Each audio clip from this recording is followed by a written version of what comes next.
Bonsoir les amis. Ce mixeur m'a été apporté pour que je puisse le réparer. Donc c'est un CEP. Voilà, donc c'est un CEP.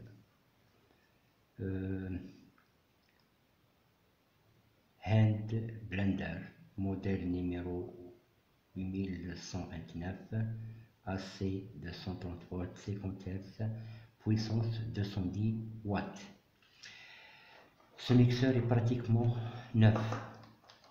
Il n'a servi que 3 ou 4 fois, d'après les dires de sa propriétaire, et il est déjà en panne. Premièrement, il ne fonctionne pas.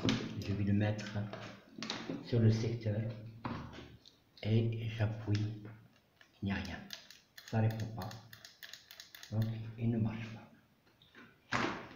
Deuxième défaut, c'est que le bras, voilà, c'est détaché. Le bras s'est détaché. Donc, comment faire pour réparer ça? Donc, je commence par le bras. Je vais mettre ça de côté. Et nous allons voir comment réparer ce bras. Donc, il n'y a pas de vis en dessous, pas de vis de l'autre côté. Donc, le fabricant a tout fait pour que ce bras ne se répare pas. Que faire?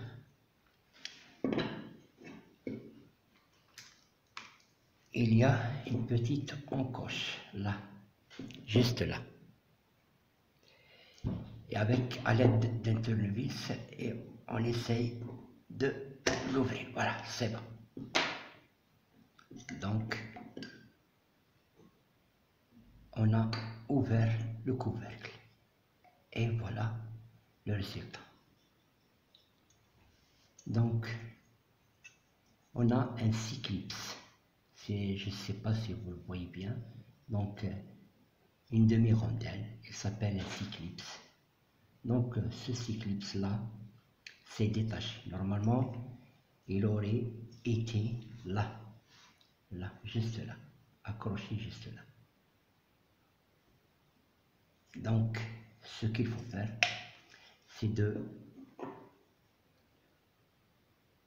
prendre avec précaution ce cyclips-là et de l'arracher. Première étape. Donc, à l'aide d'une pince, mais il faut faire attention de ne pas le perdre, sinon pas de réparation.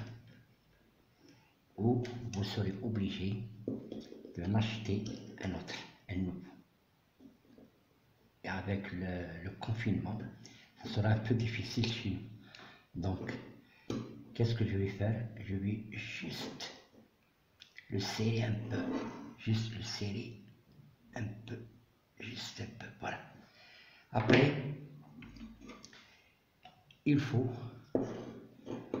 le mettre au-dessous de la faille. Cette faille-là, elle est où? Elle est là, attendez.